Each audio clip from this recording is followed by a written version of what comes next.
نهتدي لولا أن هدانا الله.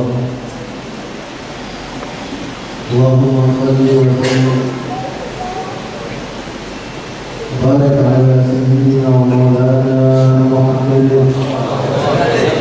الفاتح لما أغلق والخاتم لما سبق ناصر الحق بالحق والهدي إلى صراطك المستقيم وعلى آله وصحبه حتى درجه ومقداره العظيم.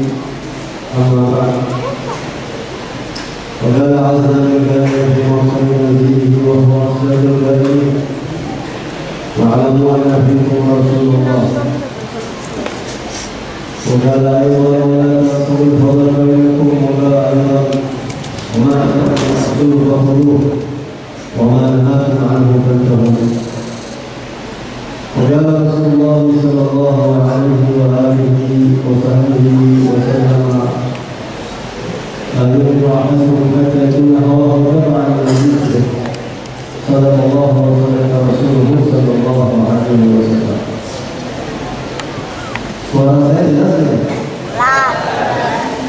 Jelas. Saya sendiri kurang jelas. Yang penting aku jelas.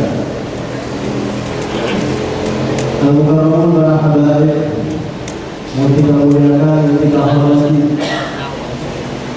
dan yang wajib kita cintai, yang mana mencintai beliau-beliau ini adalah kewajiban yang diwajibkan oleh agama. Perintah Allah di Al-Quran.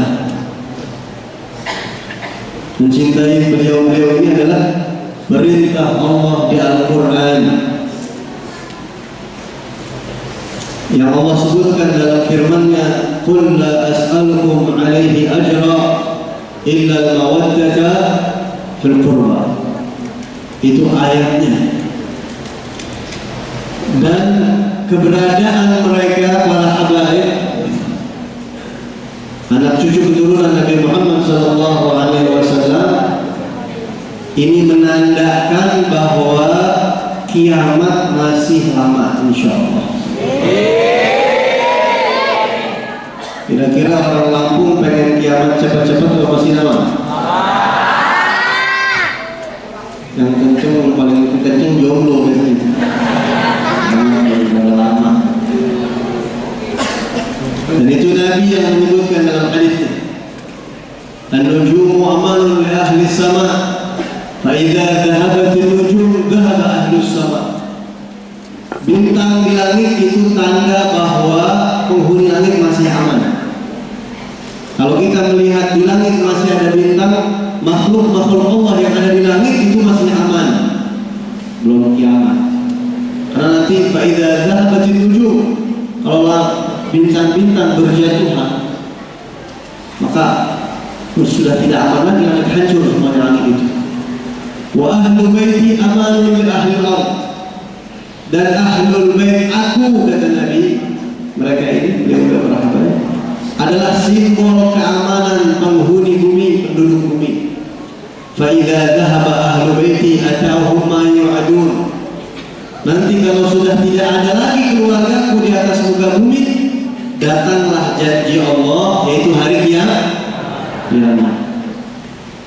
Dan nanti memang kalau sudah dekat kiamat akan habis para habaib. Nanti akan ada pembunuhan massal. Para habaib akan dibantai habis-habisan. Dan itu tanda kiamat. Disebutkan di kitab-kitab tanda-tanda kiamat seperti itu. Makanya alhamdulillah bersyukur di sini masih banyak habaib. Kita doain biar habib-habib ini banyak anaknya. Ya, kalau banyak anaknya berarti kiamat lama tuh. Ya, terus nggak banyak bini juga doain kan. Insyaallah mudah-mudahan doakan beliau biar panjang umur ya Allah. Terutama berkhusus akhirnya billah al-fadil Al-Ustaz Al-Habib Abdul Rahman Habib bin Ahmad Al-Andrus yang ada di Lampung. Ini udah lebih dari saya cukup, nggak perlu saya pindah, nggak perlu. Sudah ada beliau, antum pegang baik-baik ini beliau. Ya, beliau berguru kepada guru sama saya, Habib Nagib bin Syekh Muhammad bin Saleh. Aman beliau, guru saya juga, saya belajar sama Habib Nagib sama. Ya, makan beliau sampai ke Hadramaut Muhammad bin Habib itu pegang. Ya, pegang maksudnya jalannya bukan gamisnya, ya. Kita ikutin beliau. Antum ikutin beliau. Di mana ada majelisnya, sanadnya jelas sudah aman, alhamdulillah. Ya. Juga para habib yang lain, khusus orang tua kita, Habib Segaf Bangku, dan juga Habib Fikri Segaf, Habib Mukhlis Segaf, dan juga para tokoh-tokoh, para sesepuh, orang tua yang mohon maaf teman saya tidak sebutkan satu persatu, panitia, Bapak Babinsa, dan juga semua kaum muslimin muslimat, hadirin hadirat, pemuda pemudi. Kita minta kepada Allah mudah-mudahan semua yang hadir malam hari ini, yang di dalam, yang di tengah, yang di pojok, yang di ujung, yang di luar, semua dicatat namanya jadi ahli surga mudah-mudahan. Pulang dari sini kita tambah dekat dengan Rasulullah. Semakin dekat dengan Allah. Semakin besar rasa cinta kita kepada Nabi Muhammad SAW. Amin ya Rabbal. Sebelum saya menyampaikan apa yang bisa saya sampaikan, saya ingin mengajak antum semua kita mengucapkan salam kepada Nabi Muhammad SAW dengan membaca syair yang ditulis oleh salah seorang ulama di Jakarta, Habib Abdul Rahman bin Ahmad As-Segaf. Ini syair bahasa Indonesia. Kita iringi dengan sholawat kepada Nabi SAW tentang kepribadian Nabi Muhammad, akhlak dan tawadhu'nya Rasulullah SAW. Mudah-mudahan bisa menyejukkan hati kita insyaallah ya. Ya Rasulullah, salamun alaik ya Rabi'al syani wa tarawih. Ya Rasulullah, salamun alaik ya Rabi'al syani wa tarawih. Adalah Nabi sangat pemalu seperti gadis zaman dahulu. Ya Rasulullah, salamun alaik ya Rabi'al syani wa tarawih. Pula sangat merendahkan diri pada sesama makhluknya Rabbi. Ya Rasulullah, salamun alaik ya Rabi'al syani wa tarawih. Menimba air memeras kambing, pergi mencari kayu yang kering. Ya Rasulullah, salamun alaik ya Rabi'al syani wa tarawih. Menjahit sandal, tambal bajunya, bantu kerjaan rumah tangganya. Ya Rasulullah, salamun alaik ya Rabi'al syani wa tarawih. Menerima undangan seorang miskin dan kaya tidak dipandang. Ya Rasulullah, salamun alaik ya Rabi'al syani wa tarawih. Menengok fakir miskin yang sakit, tak dihinakan walau sedikit. Ya Rasulullah, salamun alaik ya Rabi'al syani wa tarawih. Di malam hari banyak tafakur kepada Allah, banyak bersyukur. Ya Rasulullah, salamun alaik ya Rabi'al syani wa tarawih. Mengikat batu pada perutnya karena menahan sangat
bagaimana akhlaknya Nabi kita Muhammad sallallahu alaihi wasallam. Adalah Nabi sangat pemalu seperti gadis zaman dahulu. Ini saya baca dari satu syair yang ditulis oleh seorang ulama sesepuh yang sudah meninggal dunia, Habib Abdurrahman Al-Asgar, dan ini sebenarnya diambil dari hadis-hadis Rasulullah SAW. Cuma dikemas dengan bahasa Melayu supaya kita mudah memahaminya. Adalah Nabi sangat pemalu seperti gadis zaman dahulu. Itu ada riwayatnya, kana Nabi sallallahu alaihi wasallam asyaddu hayaan min al-adra min al-ifriha. Nabi itu memiliki rasa malu melebihi bahkan seorang gadis yang dipinggirkan di rumahnya. Nabi itu punya sifat rasa malu. Gadis zaman dahulu. Sama gak kira-kira gadis zaman dahulu sama gadis zaman now? Sama gak kira-kira? Nah, tapi insya Allah kalau yang sudah hadir di majlis nih masih sama seperti gadis-gadis zaman dahulu ya. Jadi Rasulullah itu punya sifat malu. Jamaah sekali ya. Ini kalau kita ambil satu sifat Nabi Muhammad malu ini, Masya Allah, udah kita bisa berubah akhlak kita total. Kita punya malu banyak ya, itu sudah Masya Allah. Dan Nabi Muhammad ini sangat pemalu orang. Kan kita dengar selama ini Rasulullah itu berani gak? Berani. Gagah gak Rasulullah? Sangat gagah. Komandan perang. Tapi beliau punya sifat malu. Sebelum saya bahas sifat malunya Nabi Muhammad, Nabi Muhammad ini, waduh, paling beraninya orang, jamaah sekalian. Paling beraninya manusia, nggak ada orang yang lebih berani daripada Rasulullah.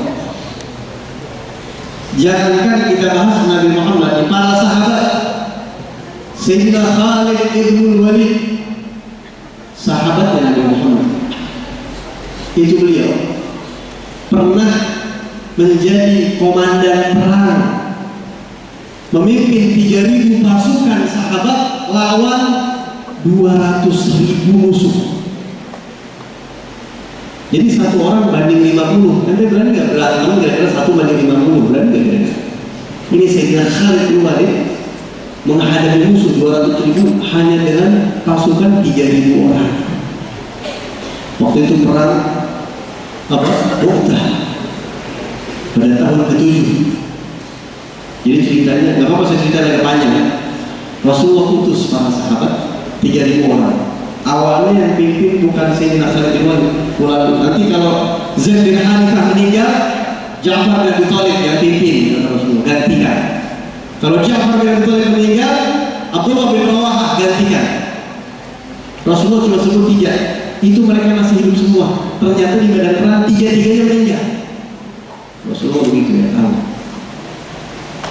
Setelah 3-3-nya meninggal, sahabatnya kumpul. Ini siapa yang mimpin? Waktu itu Sayyidina Khalid bin Walid baru masuk Islam. Masih mu'alaf kalau begitu. Tapi ditunjuk untuk menjadi komandan perang.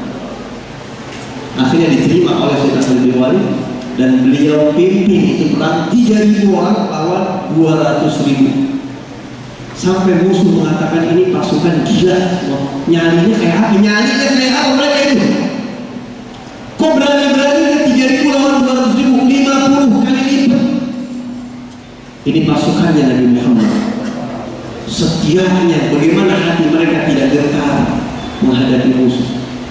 Sampai-sampai Sayyidina Khalid bin Walid di perang itu telah menghabiskan 9 pedang. Jadi kalau orang perang dulu pedangnya banyak, yang satu beli komandan, cabut dari atas kuda, penggal kepala, terus tusuk sana, tangkis sini. Itu satu pedang gopal, buang, ambil satu lagi, sampai 9 pedang habis. Hebat ya. Itu baru Sayyidina Khalid bin Walid radhiyallahu anhu, belum Rasulullah. 2 tahun setelah peristiwa itu, atau 1 tahun lebih, ada namanya perang Hunain. Perang Hunain ini belum dahsyat lagi, tidak seperti itu sih, tapi puluhan ribu lawan belasan ribu. Nah di perang kemudian ini lihat keberanian Nabi Muhammad, lihat bagaimana mentalnya Rasulullah SAW. Ketika perang Hunain itu musuh tahu-tahu mendominasi, ibaratnya orang Islam pertama kalah. Sayyidina Ali bin Abi Thalib mengatakan, "Kunna idza hamiyal watis ludna bi Rasulillah." Kami para sahabat yang hebat-hebat, yang jago-jago taktik, jago perang, jago pedang, kalau sudah perang berkecamuk dan musuh mendominasi, kita terpukul, kita ini mencari Nabi Muhammad dan kita berlindung di belakang beliau. Jadi kalau wah ini kita kayaknya kewalahan menghadapi musuh, paling aman di mana? Di belakang Rasulullah. Jadi Rasulullah yang maju sendirian, dan Rasulullah tidak pernah membunuh orang. Jadi Rasulullah hanya tangkis-tangkis saja orang, tangkis-tangkis saja. Begitu aja Rasulullah. Bayangkan Sayyidina Ali bin Abi Thalib yang luar biasa itu, sahabat-sahabat besar itu kalau sudah kewalahan menghadapi musuh, mereka semuanya berlindung di belakang Nabi Muhammad. Luar biasa. Ini komandan perang Rasulullah SAW. Tapi segitu dahsyatnya mental Nabi Muhammad, adalah Nabi sangat pemalu. Seperti jadi malu Rasulullah itu orang yang malu. Seperti apa tuh malunya Rasulullah SAW? Suatu saat Rasulullah SAW sedang duduk dan betis beliau kelihatan, betis nih, betis bukan aurat, ya, cuma betis, bukannya dengkul, bukan. Betis. Datang Sayyidina Utsman bin Affan, ditutup oleh Rasulullah. Malu Rasulullah Sayyidina Utsman. Padahal sama-sama laki-laki, padahal itu betis, bukan aurat. Tapi Rasulullah tutup. Datang seorang wanita kepada Nabi Muhammad, bertanya tentang haid, hukum haid, bertanya. Ya Rasulullah, saya bertanya hukum haid. Diterangkan sama Nabi Muhammad. Rasulullah kan nggak bisa detail ngomongnya, maksudnya karena ini perempuan sama laki-laki. Dia kurang paham, dipanggil si Aisyah sih, jelasin. Malu Rasulullah. Tapi jelasin sedikit dia belum paham, biar kamu yang jelasin oleh Aisyah. Malu Rasulullah. Bahkan kita lihat bagaimana Nabi Muhammad itu kalau ngomong nggak pernah vulgar, saking malu, nggak pernah ngomong vulgar Rasulullah. Nabi itu kalau berbicara al-ma'u minal ma', ngomong mani aja, mohon maaf azab Allah, mani, sperma, Nabi nggak mau ngomong mani, ngomongnya air. Al-ma' minal ma', wajib mandi karena sebab cairan air, itu maksudnya adalah air sperma. Kalau kita mau sperma biasa, mani biasa, azab Allah untuk hukum ya. Tapi Rasulullah nggak ngomong mani, nggak. Itu akhlaknya Nabi kita Muhammad sallallahu alaihi wasallam. Mudah-mudahan kita bisa ikuti Rasulullah sallallahu alaihi wasallam. Bagaimana sifat malunya Nabi kita Muhammad sallallahu alaihi wasallam. Kemudian ikhwani rahimakumullah, kita baca juga di situ tadi Nabi Muhammad sallallahu alaihi wasallam itu menambal sandalnya. Jadi Rasul itu sandalnya kalau putus, atau kalau baju Nabi Muhammad robek, nggak nyuruh orang lain menjahit sandal, tambal bajunya, batu kerjaan rumah tangganya Rasulullah. Jadi Nabi Muhammad kalau sandalnya putus, kalau kita sedang putus, panggil tukang sol, beresin, berduit kan, 10.000. Suruh orang tolong beresin ya. Kalau Rasulullah enggak, Rasulullah ambil sendiri alat-alatnya, Nabi sendiri yang menjahit itu sendal. Rasulullah sendiri, enggak ada gengsi. Tawadhu Nabi Muhammad, sangat tawadhu. Bahkan suatu saat Nabi pernah ke pasar belanja Rasulullah, membeli sesuatu di pasar, kemudian ketika pulang dari pasar Rasulullah membawa barang belanjaannya. Kira-kira kalau kita melihat guru membawa barang, sesuatu barang, mau bantu nggak biasa? Biar saya bawa hadir.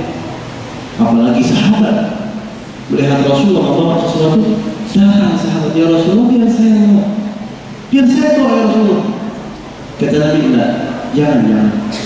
Sahibu syai' ahaqqu bi syai'ihi. Sahibu syai' ahaqqu bi hamlih. Kata Nabi, yang punya lebih pantas nawa. Biar saya nawa itu ya Rasulullah. Saya doa kita saya sendiri ya Rasulullah. Bahkan sendalnya Nabi Muhammad, bajunya Nabi Muhammad yang robek, Nabi sendiri yang jahit. Nabi sendiri. Ketika sahabat-sahabat bertanya kepada Siti Aisyah setelah wafatnya Rasulullah SAW, ditanya, wahai ummul mukminin, coba dong ceritain bagaimana Rasulullah di rumah. Coba bagaimana keadaan Nabi Muhammad di rumah itu. Kalau di medan perang kita melihat, di masjid saya bareng sama Rasulullah. Tapi kalau di rumah kan antum yang lebih tahu tentang Rasulullah. Apa kata ummul mukminin?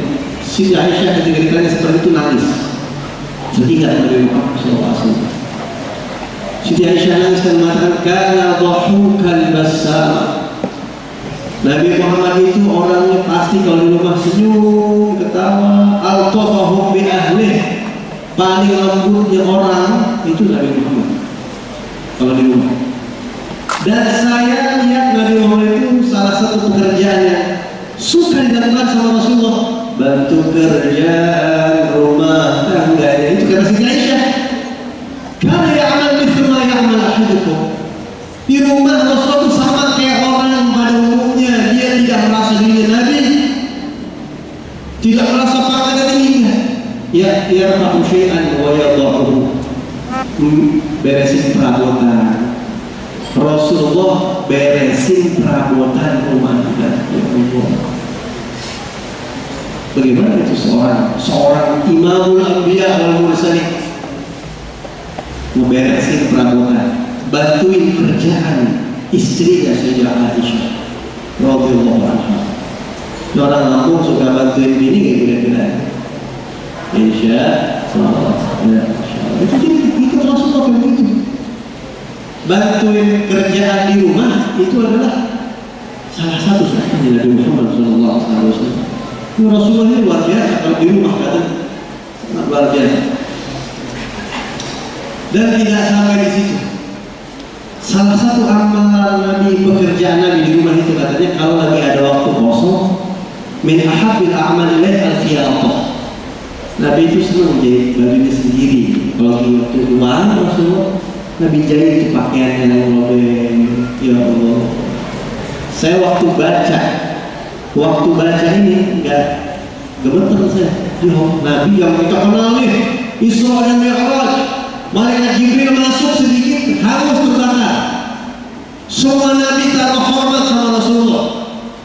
Surga dan neraka dibuka untuk Nabi Muhammad. Semuanya pangkat yang sangat luar biasa. Di rumahnya beresin perabotan. Di rumahnya Rasulullah senang tuh jahit apa yang kurang kok dijahit. Ya Allah. Makanya Siti Aisyah nangis ketika ditanya bagaimana Rasulullah di rumah. Kita rasanya malu bercermin sama Nabi Muhammad SAW. Jadi Nabi itu nggak ada gengsi, masya Allah. Ya Allah, mudah-mudahan kita bisa meneladani Rasulullah SAW.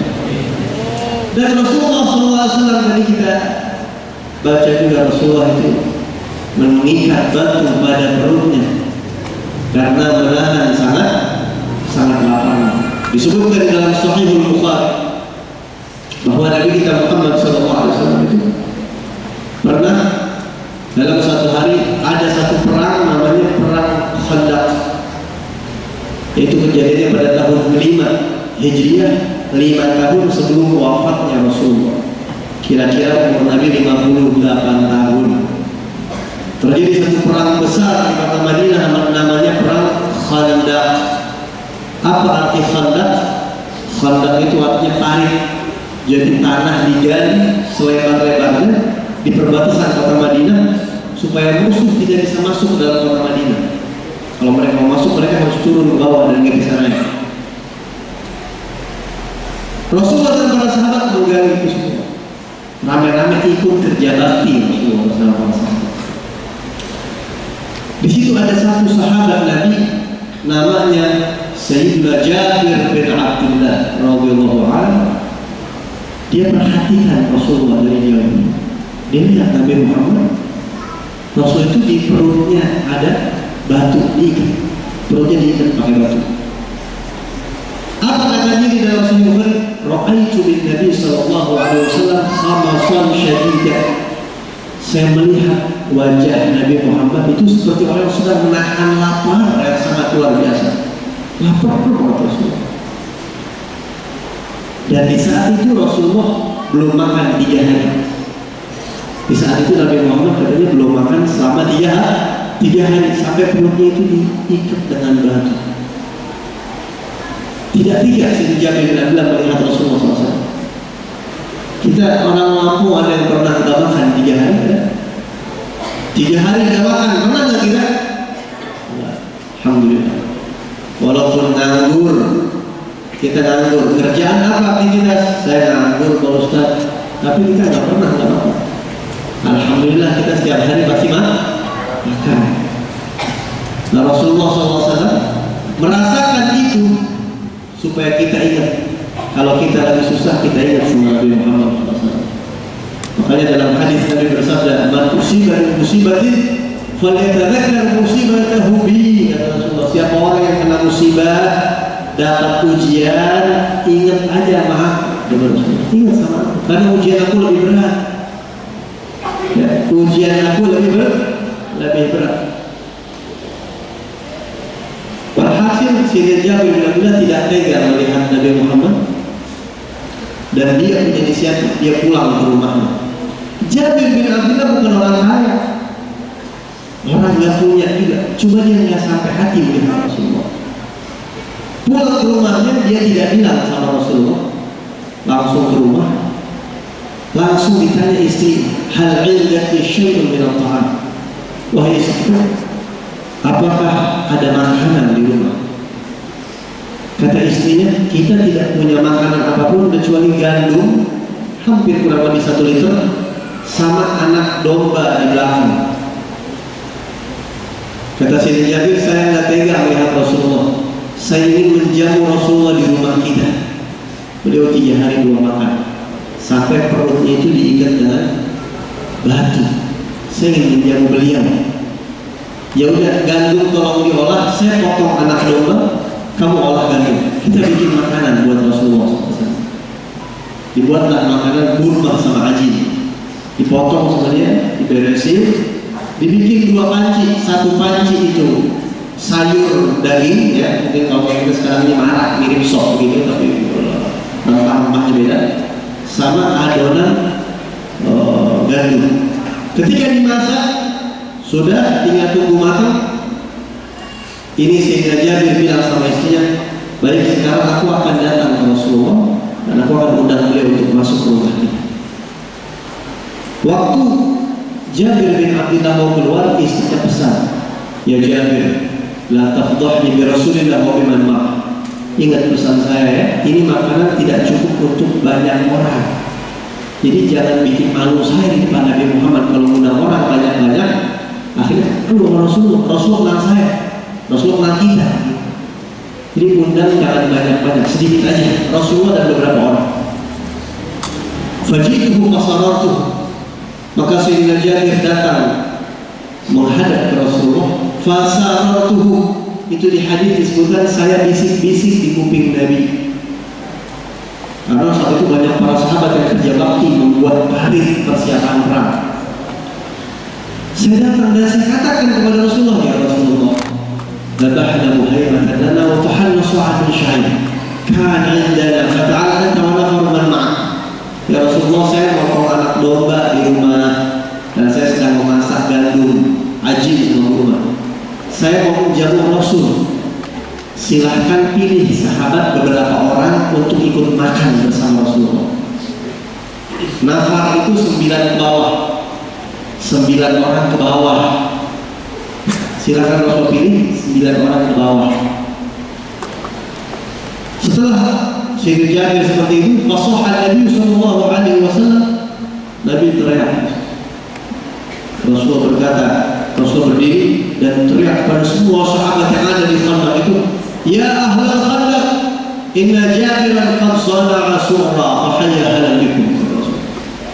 Wahai semua sahabat yang ada di parit, Jabir bikin makanan di rumahnya. Dia lagi masak sekarang. Saya minta kalian semua, ayo kita ikut makan di rumahnya Jabir sama-sama. Akhirnya Jabir ini kaget melihat Rasulullah. Jangan mungkin kalau kita jadi Sayyidina Jabir itu, ini bini di rumah pasti ngomel. Itu sudah dibilang jangan banyak. Bini pasti ngomel di rumah. Setelah Nabi teriak, semuanya ikut, kata Rasulullah. Jabir bikin makanan di rumah, semuanya ikut. Terus Rasulullah panggil Jabir, sini. La tunzilan lakum wala tukhbizan ajilakum hatta ajib. Makanan jangan dihidang sebelum saya datang ya. Baik Rasulullah. Begitu wajah Rasulullah yang bernas. Maka saya datang duluan ya, ke rumah. Dan Rasulullah di belakang saya bersama seluruh para sahabat-sahabat yang waktu itu persiapan perang Khandaq. Semuanya datang ke rumah saya. Ketika saya masuk ke rumah, istri saya melihat Rasulullah bersama para sahabat sebegitu banyaknya. Ini mau perang nih. Kalau mau perang kira-kira berapa orang mau perang? Ya. Dan di situ disebutkan di dalam Sahih Bukhari, ini istrinya Sayyidina Jabir bin Abdullah sampai marah kepada Sayyidina Jabir. Waihak ya Jabir. Waihak itu apa kalau bahasa Indonesia ya?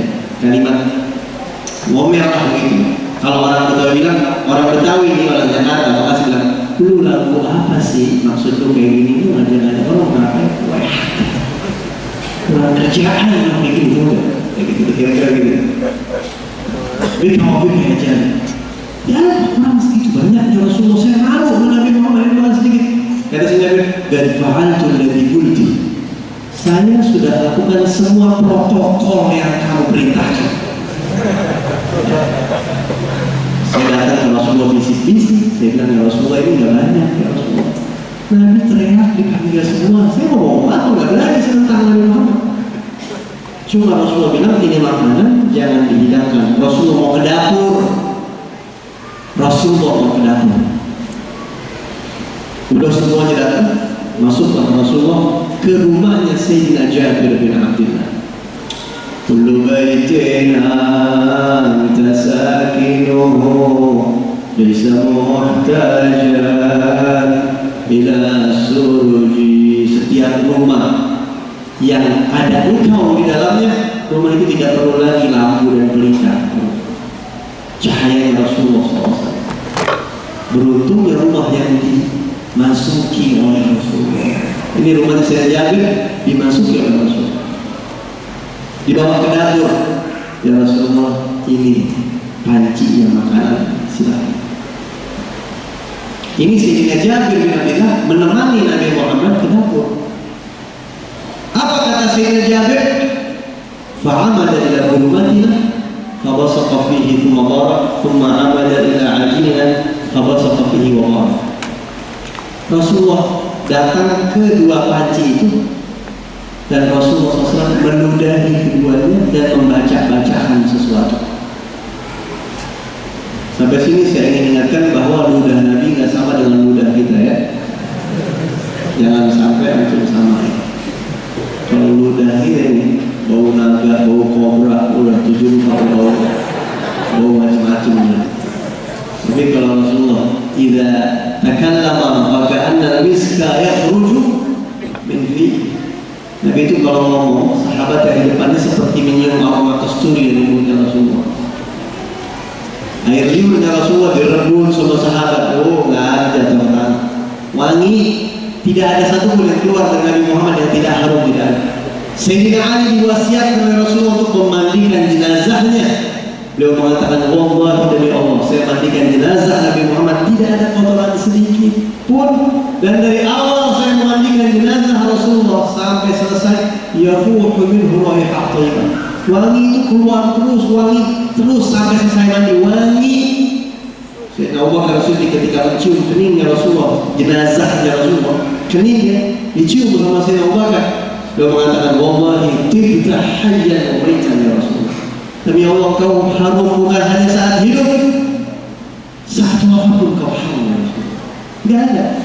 Semuanya wangi ada Nabi Muhammad, semuanya wangi. Alangkah beruntungnya sahabat yang bisa makan sesuatu dari bekas air liurnya Rasulullah SAW. Dan Rasulullah baca sesuatu, ya, baca Rasulullah. Ini Sayyidina Jabir dari belakang memperhatikan Nabi Muhammad, dan Rasulullah, saya perhatikan bibirnya Nabi Muhammad membaca sesuatu. Wala adri madza yaqul, tapi saya tidak tahu apa yang dibaca sama Rasulullah. Kadang-kadang para sahabat itu memperhatikan Nabi baca sesuatu, bocor, bacaannya bocor, kedengeran. Beberapa kali Rasulullah seperti itu. Sayyidina Anas bin Malik, saya potong dulu. Contohnya Sayyidina Anas bin Malik pernah ikut perang sama Nabi Muhammad. Rasulullah SAW di depan beliau.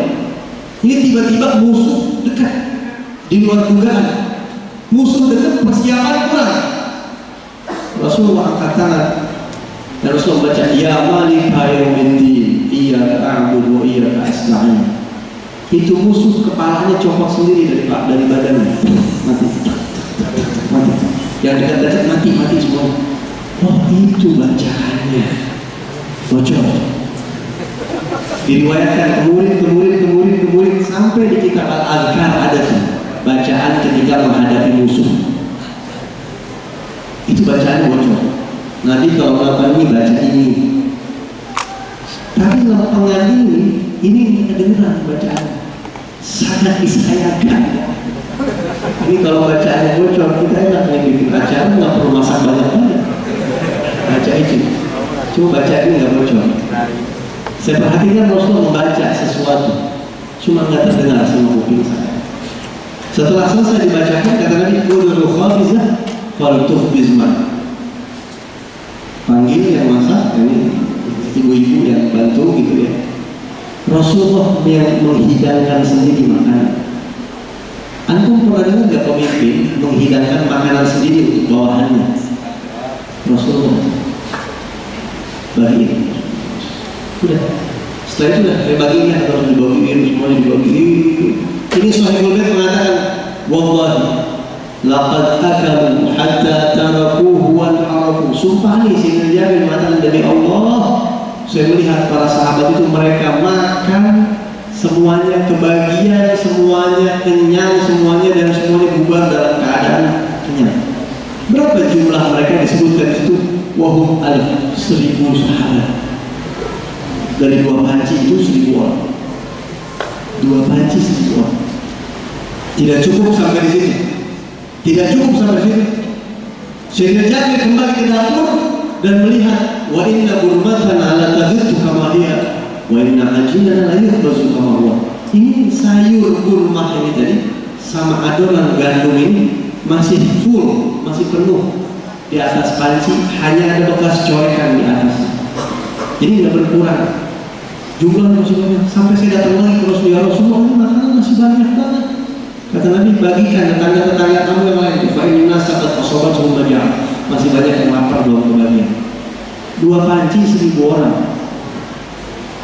Resepnya apa? Ludah sama baca-bacaan Rasul. Ludahnya Rasul sama baca-bacaan Rasul. Ini tidak untuk dipraktekkan. Wah, itu benar nggak bakal manjur. Dukun yang paling hebat ini nggak bakal. Akhirnya Rasulullah. Jadi kalau kita pikir-pikir, Nabi Muhammad 3 hari tidak makan, kemudian perutnya diganjel sama batu. Tapi di hari itu Rasulullah memberi makan 1000 orang. Berarti Rasulullah itu bukan karena tidak mampu. Nabi nggak makan bukan karena nggak mampu, bukan tak mampu, tapi tak sudi. Tak sudi maksudnya nggak mau. Rasulullah nggak mau dekat dengan dunia. Rasulullah memilih jauh dari dunia, itu pilihan Nabi Muhammad. Gunung jadi emas buat Nabi. Rasulullah pernah didatangi malaikat Jibril, dan malaikat Jibril berkata kepada Rasulullah, Allah kirim salam, kalau engkau mau, gunung Uhud ini akan dihibahkan untuk engkau berupa emas. Itu gunung Uhud berapa ton kira-kira? Berapa ton kira-kira? Ya Allah, jadi emas, udah paling kaya orang. Kalau kita ditawari nggak usah gunung Uhud dah. iPhone terbaru berapa bilang apa tipenya iPhone terbaru? S berapa? 13 ya? Udah keluar? Wah nggak update ini. S13 misalnya ya? Atau Samsung. Nah ini ada hadiah buat kamu, mau nggak? Karena ini 17 Agustus ada termasuk Bluetooth, mau nggak kira-kira? Mau nggak kira-kira? Jangan lagi gunung jadi emas, handphone saya ambil. Gimana gunung jadi emas? Tapi Rasulullah nggak langsung tolak, nggak langsung terima. Fa'atraqa ra'sah. Nabi bilang sama Nabi sebentar. Nabi menundukkan kepalanya dulu.